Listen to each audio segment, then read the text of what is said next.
people end up sort of overspending credit cards. But there are pros of using credit cards as well, and I'll spend some time on that in my presentation. And the next 15 minutes, we'll probably keep it for the Q&A.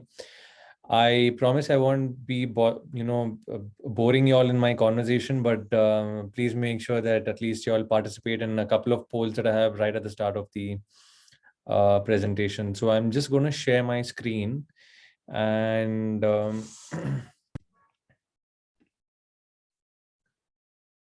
let me know once the presentation is visible. Yes, it's visible. Okay, thanks. So we'll start with a poll. I mean, there are two polls that I'm going to run, and one of them could be is how many credit cards are you all holding? It could be anywhere in between 1, 2 plus, or none. So I'm getting, okay. I'll give it another 5 seconds.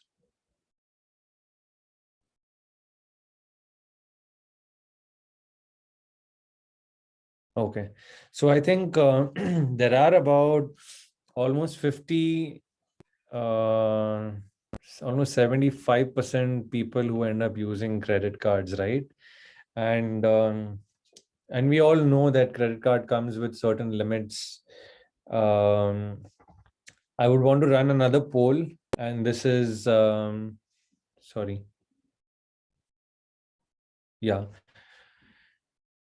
The second poll is, do you think it's right to hold and use a credit card?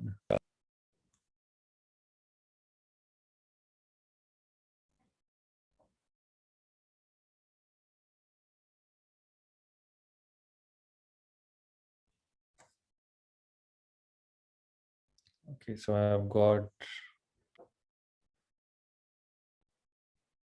almost 75% say that, it is right to use a credit card.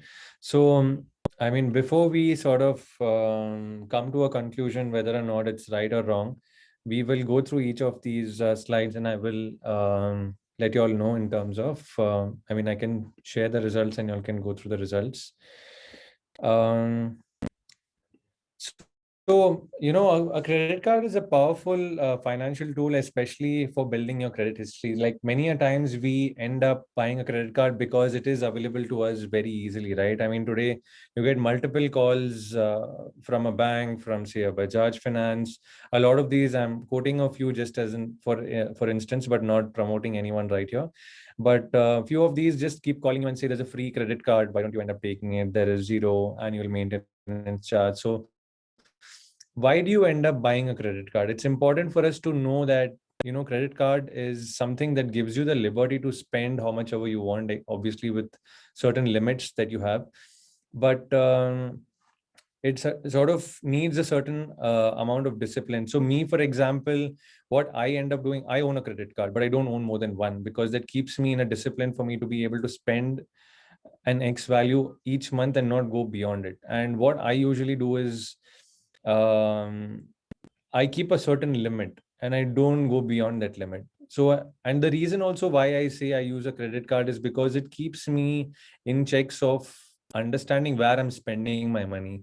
Today, when you spend in cash, you really don't understand where you're spending your money, right? I mean, while you withdraw, I mean, 10 years ago, people used cash as the most common mode of transaction, right?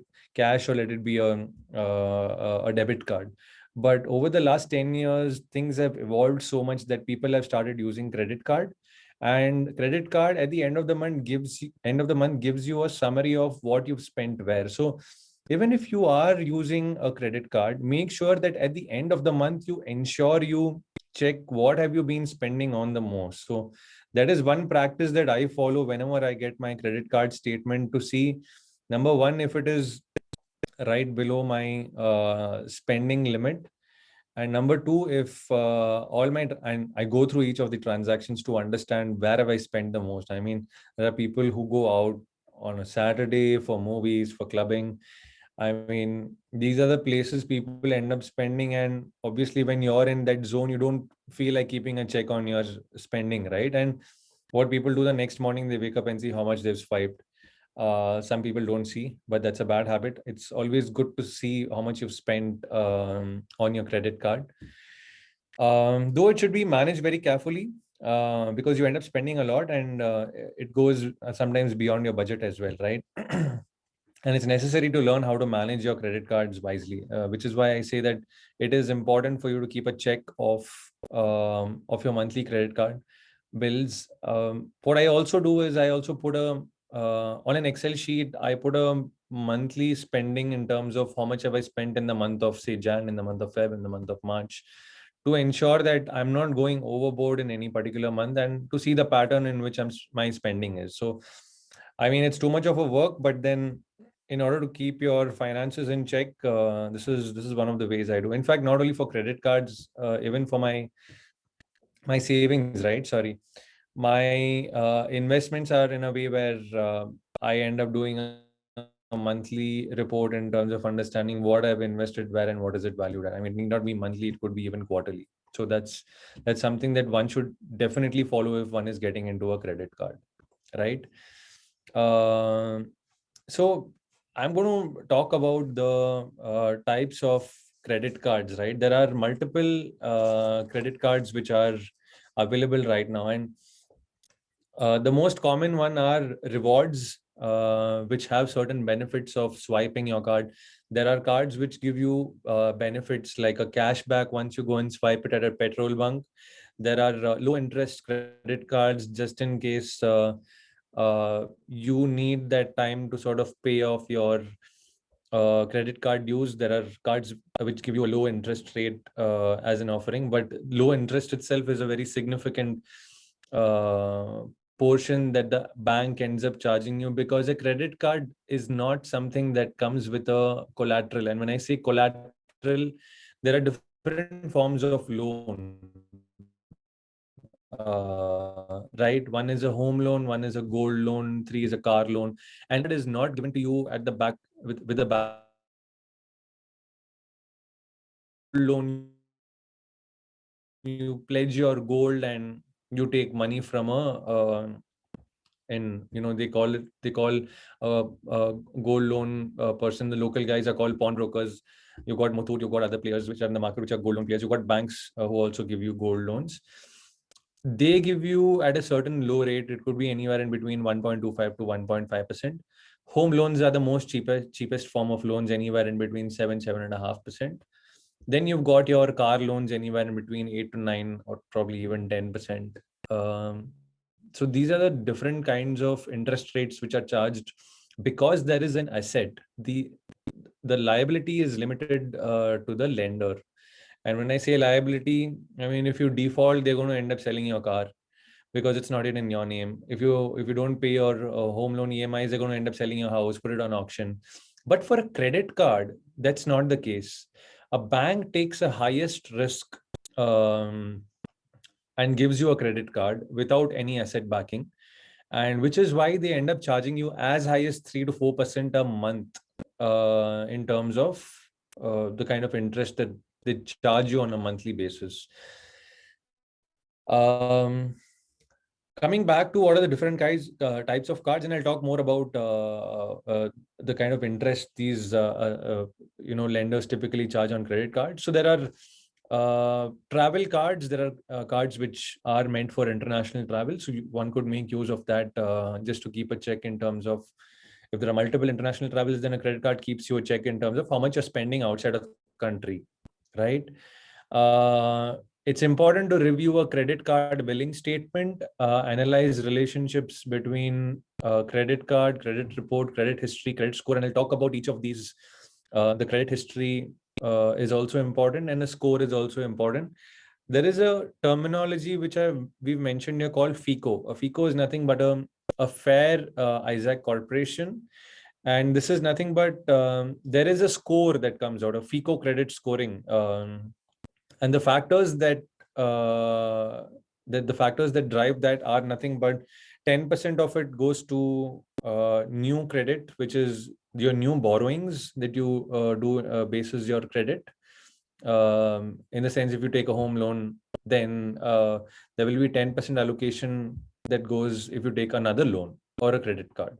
There'll be 15% for allocated for the length of credit history, 10% for the credit mix. And when I talk about credit mix, I talk about how much is your borrowing in the form of a credit card, how much of it is your borrowing in the form of a home loan, how much of it is borrowing in the form of a car loan, so on and so forth. 35% is the payment history, and that's the most important thing. How frequently and how many times have you defaulted, if at all?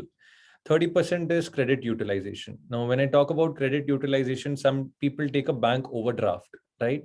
And when that happens, they give you a certain limit of say 5 lakh or 10 lakhs. Now, are you even using that 5 lakh or 10 lakh, or you've just gone ahead and applied it and you just left it? You're not even using it, right? It's actually important that you use your credit once you've taken it, and recognize credit card debt signs. So one of the things that I also advise is don't go. So we spoke about credit report, which is nothing but if you want to take you want to understand your credit score or credit history, uh, you could do it from multiple sources, right? I mean, your bank has an option to give you a report saying this is what your score is, and we'll come to the scores a little later. It's important that you don't keep checking your score over and again, because what happens is that the moment you keep checking your score, you yourself are not convinced that, am I at a better scoring versus what I was 6 months ago. So don't keep checking your credit report very often. That's also not one of the things one should do. It's important that we check it like once in a year, and that's a good enough criteria, because that also affects the credit score.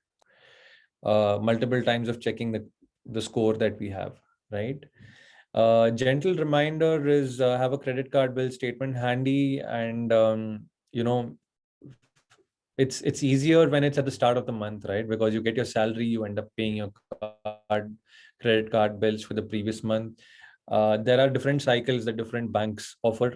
Some have at the start of the month, some at the middle of the month, some at the end of the month.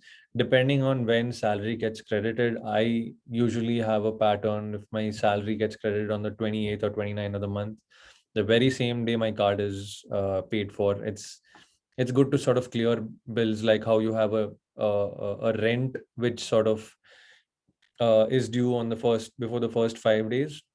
Your credit card bills also are due between the first 2 days of the month. I mean, at least for me, it's the second of the month. So uh, you end up sort of clearing it as soon as your salary hits your account.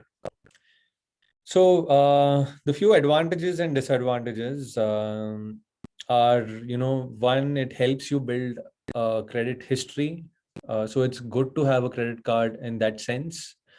Quick sources of emergency, like today, if your money is invested somewhere, all your savings are invested.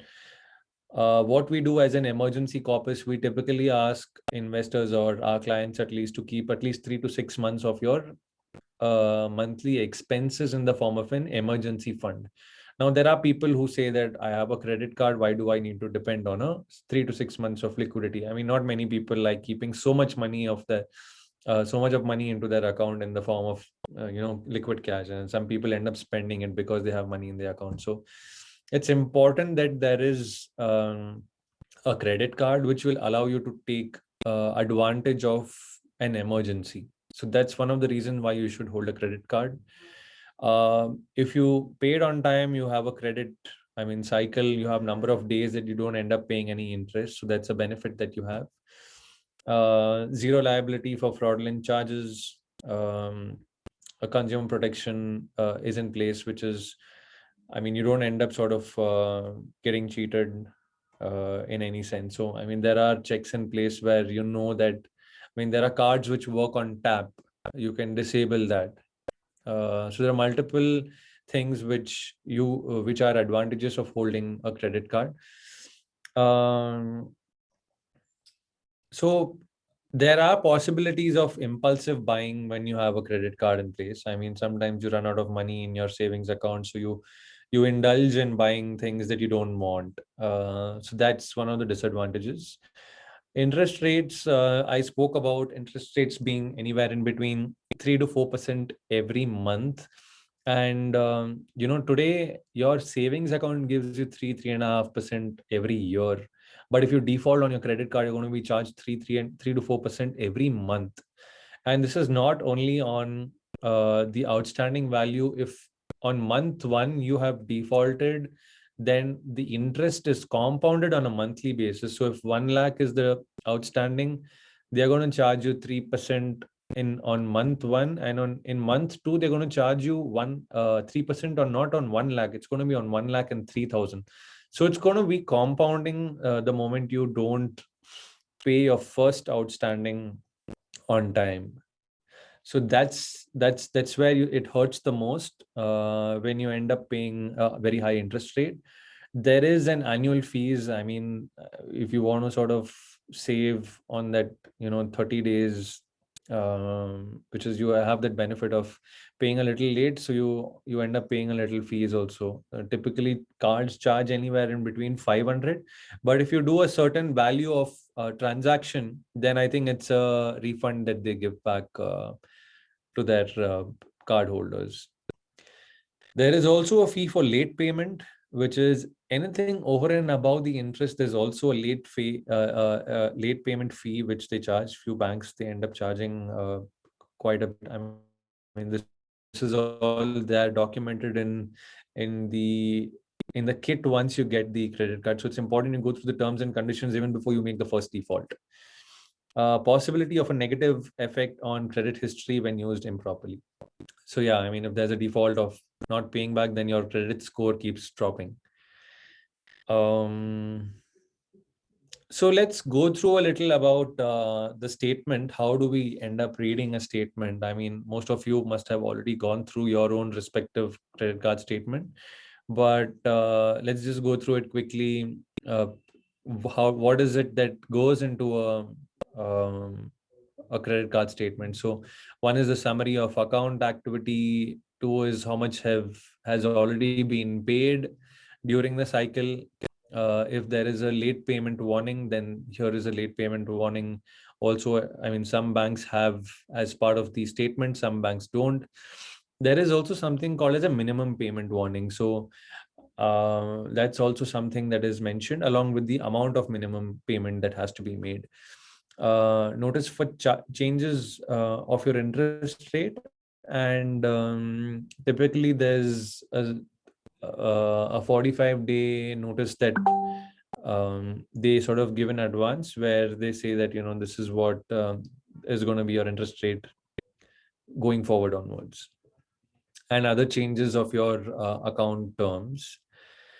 There will be the transactions, which is what I said. It's important that you go through your transaction statement on a monthly basis to end up understanding where have you been spending the most, and this will give you a clarity in terms of where you need to spend from next month onwards. What is the fees and what are the interest charges, and what are the year to date totals, um, and if there is interest, then what is the calculation on the interest that they've charged you. So this is what it is, which is it in the summary of the account activity includes your payments, credits, purchases, bank transfers, cash advances, fees, interest, amount past due, new balance, available credit, and the last day of the billing period. Like I said, the billing period can be changed from a certain date to a certain date, but it has to be a 30-day cycle for it to be. Uh, it could be either starting of the month till the end of the month, middle of the month till middle of the next month. Payment information: your total new balance, the minimum payment amount, the least amount you should pay, and the date your payment is due. I don't know why we've mentioned a 5 p.m. there. Anyway, sorry for the typo. Late payment warning is there's an additional fee. I mean, this is mentioned in dollar terms, but in India, it varies between bank to bank, and a higher interest rate that may be charged if your payment is late. So this is an additional fee which I spoke about over and above the interest rate. And sometimes it's what happens in a when your credit score is down is also that when you go to a bank, right, there are times where you get personal loans at a very cheap price, which is I had a pre-approved HDFC Bank personal loan.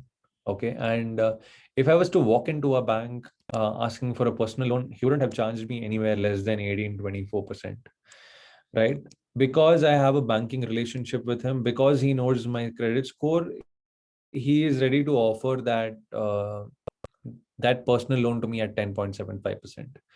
Now, most of you may also have this benefit. Like it's also good to go and explore your net banking and see what are the existing offers that you have. And I happened to check this at my HDFC Bank, and it was at 10.75. I'm like, 10.75 for a personal loan is damn cheap.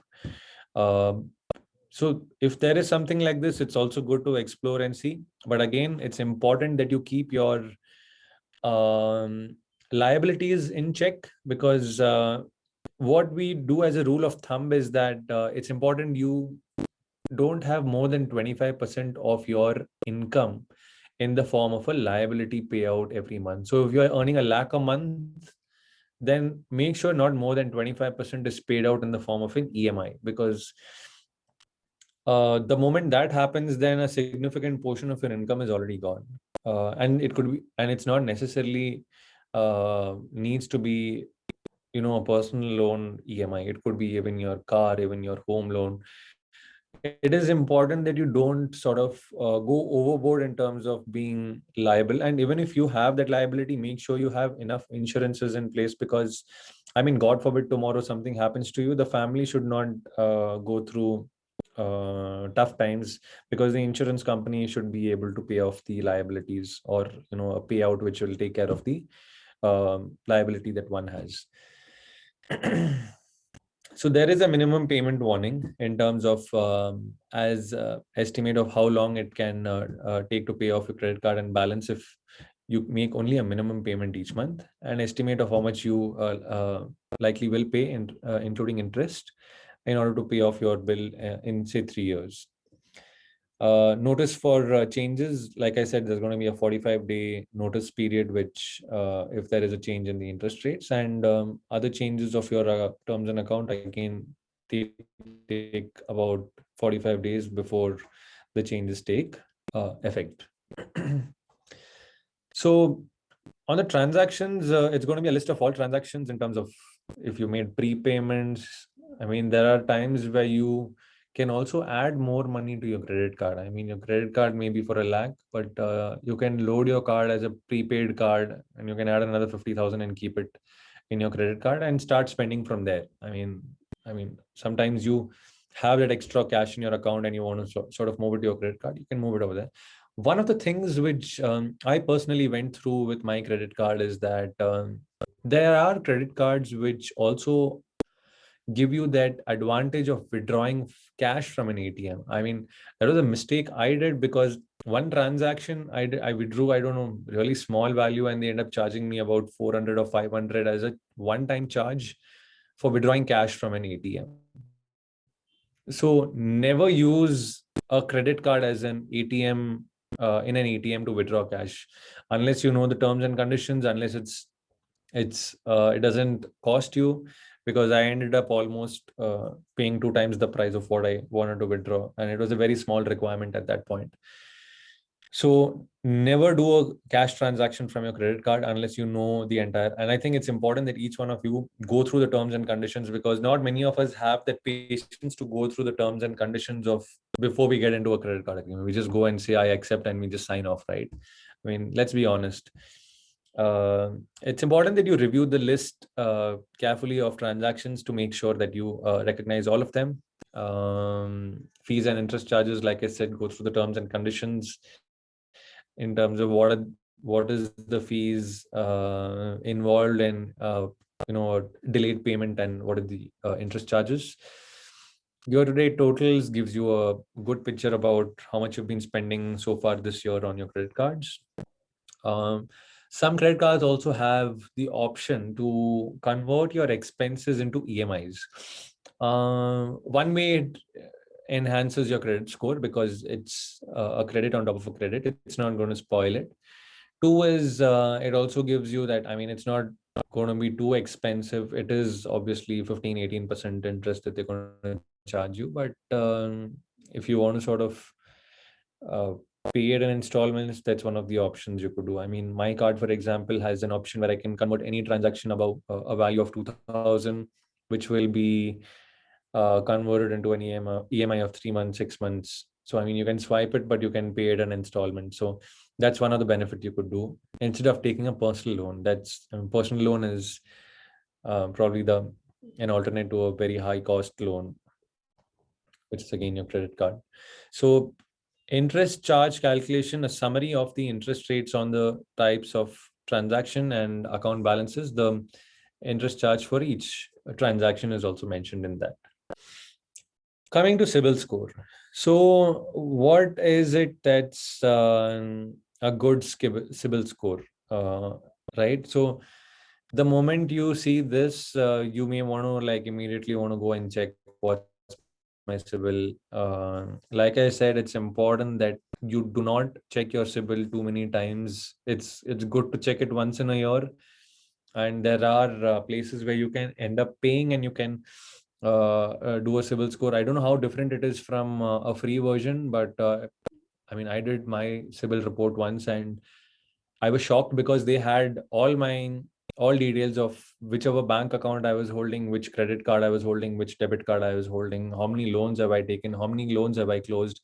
Each and every financial transaction related to your loans, liabilities, everything is covered in your CIBIL report. So it's good to go through it once a year, and I think you will also have an idea in terms of where you are in terms of your credit. So anywhere in between 690 to 719 is a good score.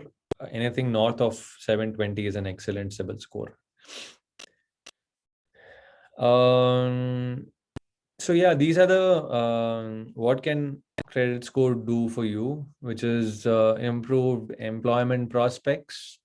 Sometimes employers also go through this aspect because they don't want employees go through a lot of financial stress, higher chances of renting a house, access to postpaid phone services, insurance with good coverage and premiums, higher chances of loan approval, and you get competitive interest rate. Like I told you, the better the score is, the higher the chances of you to get interest. I mean, lower interest rate loans. Um and sometimes your credit history also allows you to enhance your credit card spending on the same card. So if banks see a good credit history and good spending, they will automatically give you ask you if you want to increase your limit. I mean, and you have a good negotiation power on repayment terms when you go and end up taking a loan, say on your home loans or any other form of loans. So, what are the actions that impact CIBIL score? Missing payments, credit cards at capacity, which is don't max out on your cards, opening up numerous credit accounts in a short period of time. Take a little time. I mean, even if you want to take another card, go for it after a while. Having more revolving loans in relation to installment loans, loans at finance companies, which are again a high cost form of a loan.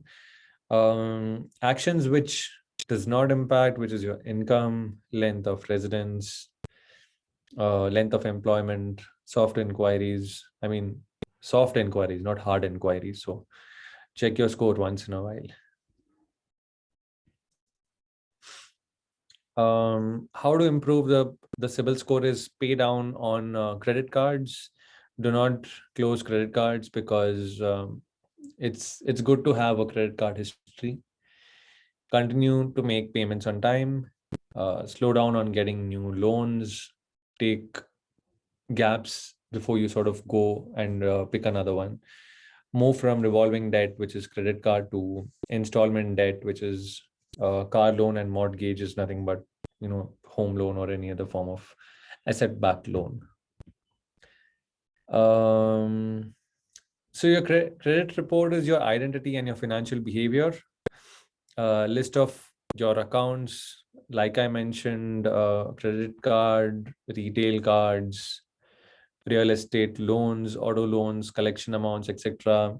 Hard inquiries that added to history, such as applying for a new card, and soft inquiries that not added to history or FICO, such as checking your own report for errors.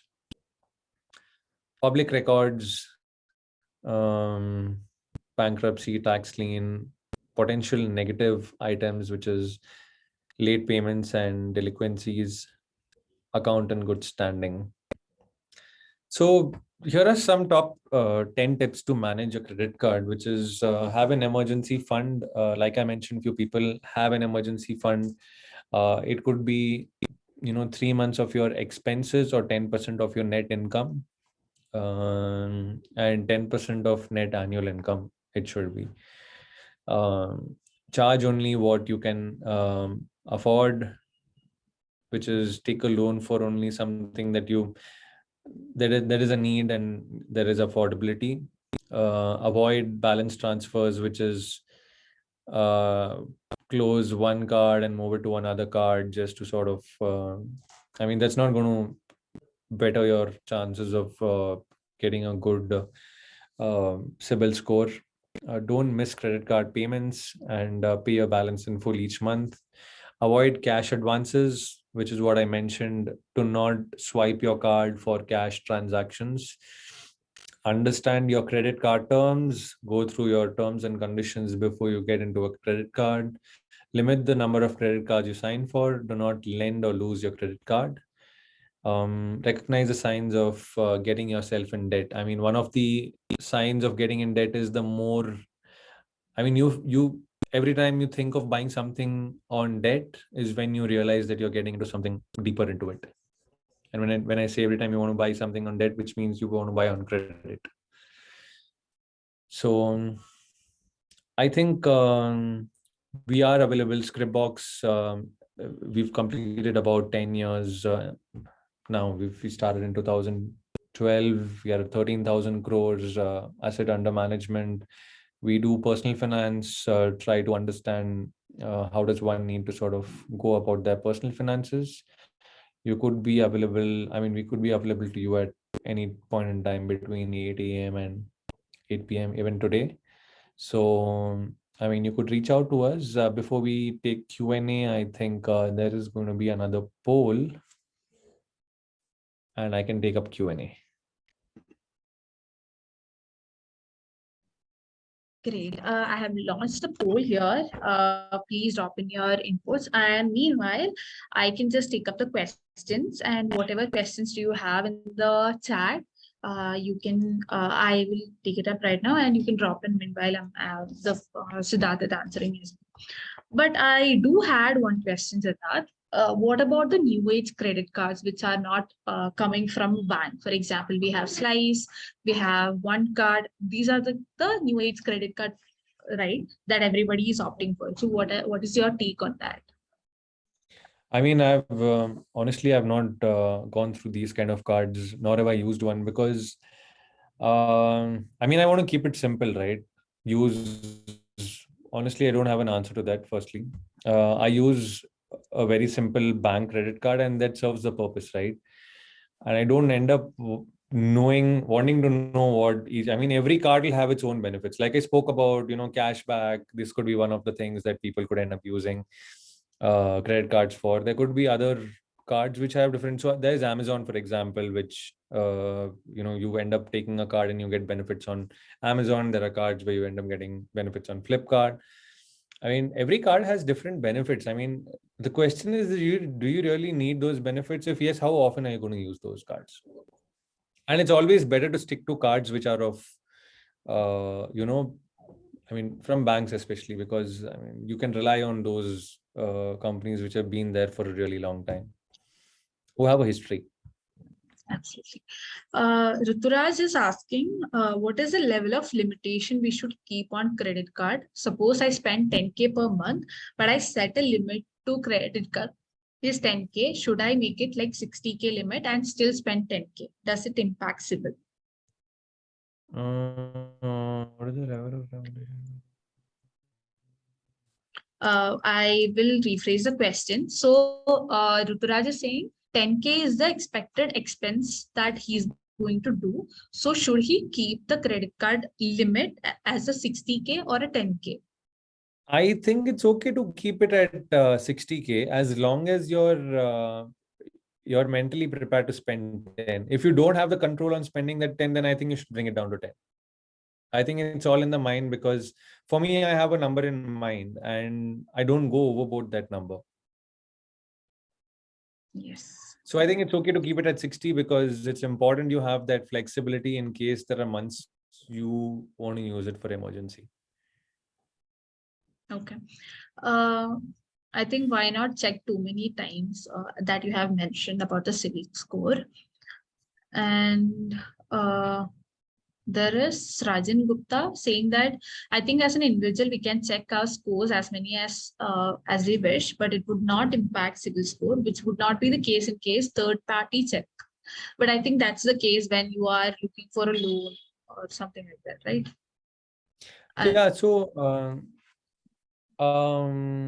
when you end up taking a credit card, not only a credit, I mean, when you end up doing a CIBIL score testing, what we've seen is too often checks of a CIBIL score does impact a little on the, and I can, I wish I had some data ready on it, but I would have shared it with you.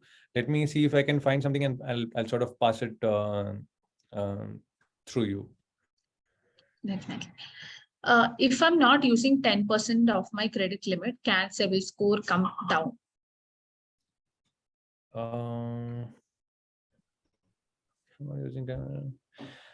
Not really. I mean, you have a card. It's as long as you are using it every month, it means that you're building a credit history. So it is not going to come down.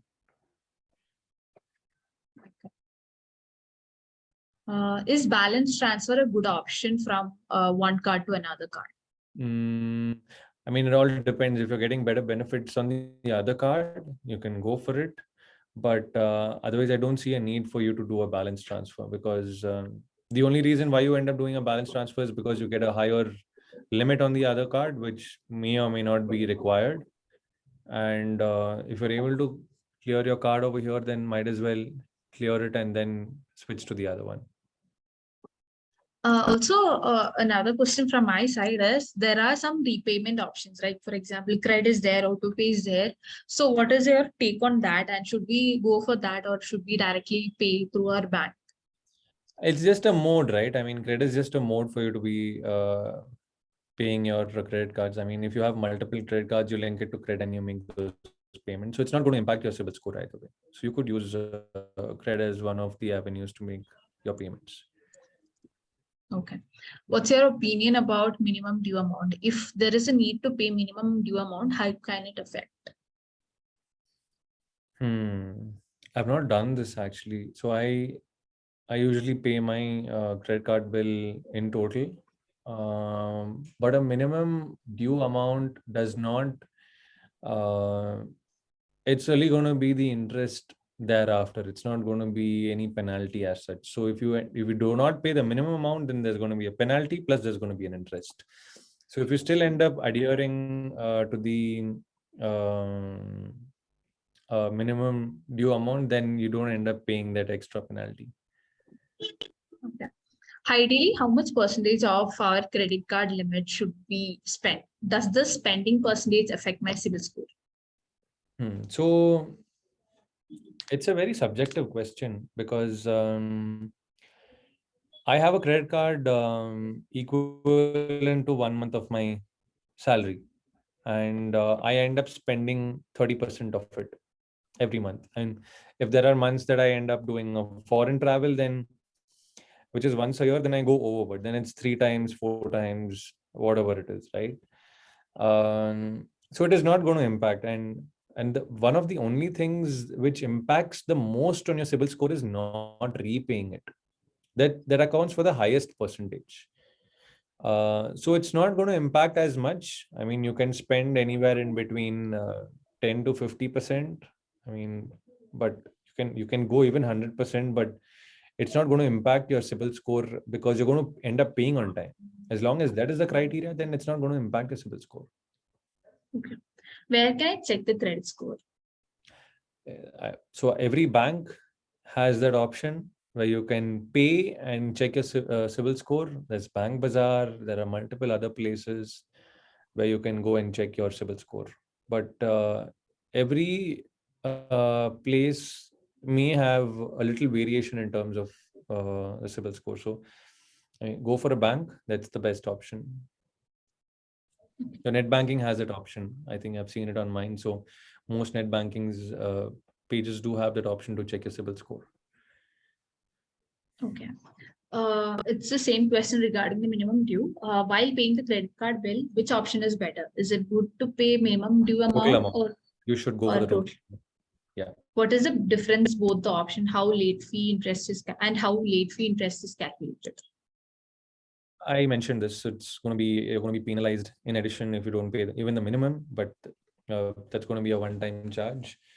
Again, these are things which are very specific to each bank in terms of what are they going to charge you if you don't end up paying minimum due, and if you don't end up, or if you end up paying minimum due, then what's going to be the interest that they're going to charge you. So it's going to be bank specific. It's not going to be very easy for me to give you a clear-cut answer on this. Okay. How do you see UPI on credit card? I don't have an answer for this. I'm sorry. Okay. Does it impact CIBIL negatively in case we are not using credit from our cards? Like you're not using it. It may not improve, is what I could say. I mean, it may not, your credit score may not improve if you just buy a card and you don't use it.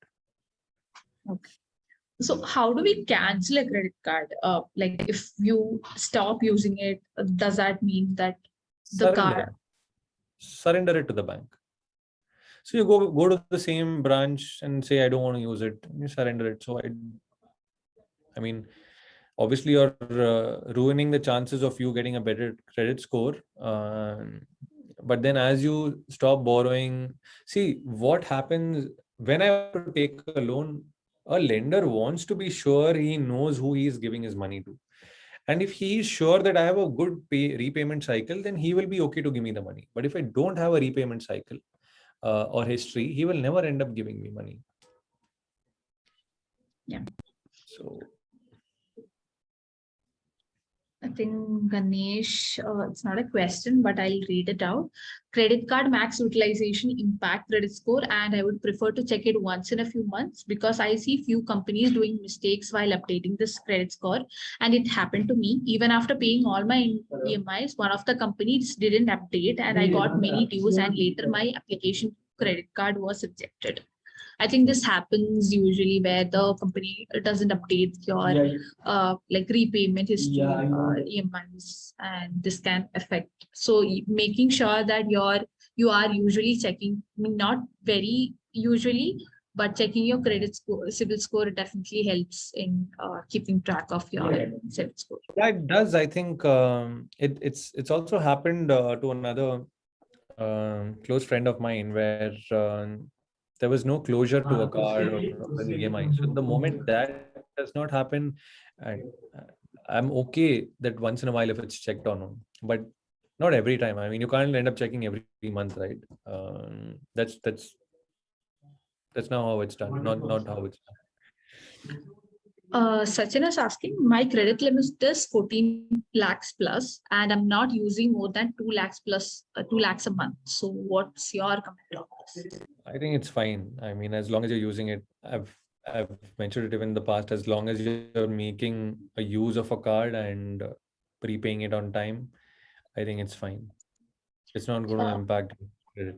credit score. Which is a profitable place to spend my credit card? Will it really benefit? Example, fuel shopping. Depends on the type of card. I mean, I have a card where I get points and I can get vouchers of West Side. I can get vouchers of Lifestyle. I mean, I end up getting 2, 3 free shirts every year. So, I mean, what suits you best? I mean, you need to choose. Yeah, you need to choose to invest in the right kind of credit card also. So it's important you know what you're getting into, even if you're getting into credit card. I mean, if you want to save on fuel, then there are cards specifically for fuel. You end up saving a certain percentage on that. So it depends on what kind of credit card you want to go with. Do you have any suggestions? I don't want you to push it to anyone, but do you have I'm not anything? going to give suggestions here. Sorry. Okay, I understand. Uh, what is the one thing you would suggest to never use your credit card for, apart from withdrawing cash?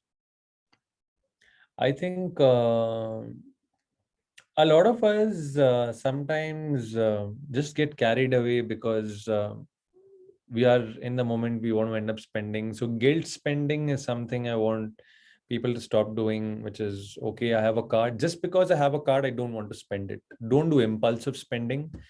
That's one of the main things which I end up seeing. And stop linking your cards to all of these online applications, which is you just go and type CVV and everything is there.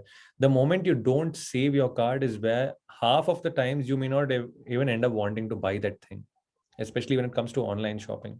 And it's happened. I mean, it's all psychological. If you don't save your card anywhere, you're not going to take the effort to sort of go to the last page and enter everything all again. It's the most irritating thing, at least for our kind of generation, right? So don't end up saving your cards anywhere. Um, is there any benefit of paying credit card through third party medium like credit? I think the benefits and the points would be the one that we are speaking about here. Yeah. Yes. Yes. Yes. You do have benefits that credit sort of has. So I mean, there are certain things.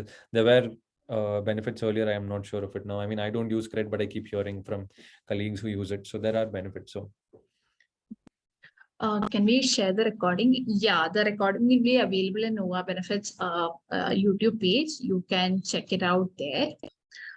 Is taking a personal loan on credit card is a good or bad? I don't think you can take a personal loan on a credit card.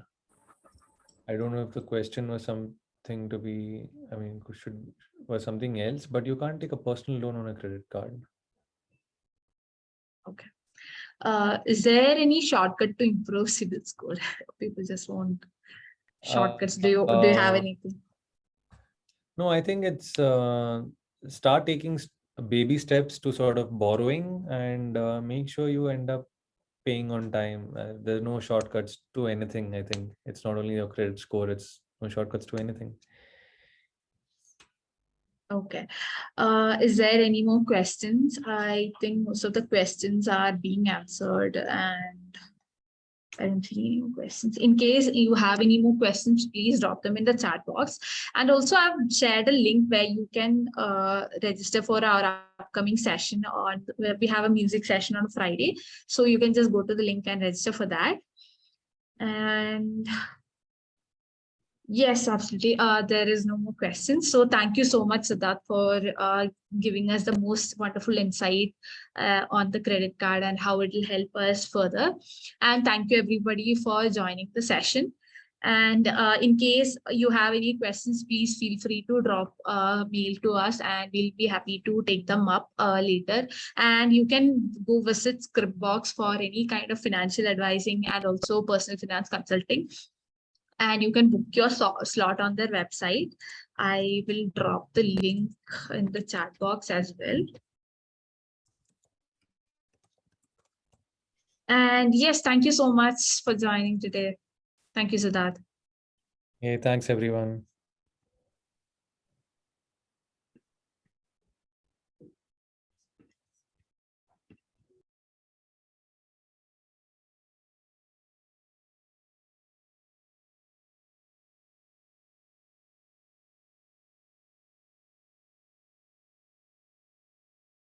drop the link in case anybody wants to check it out. Thank you for joining. Thank you.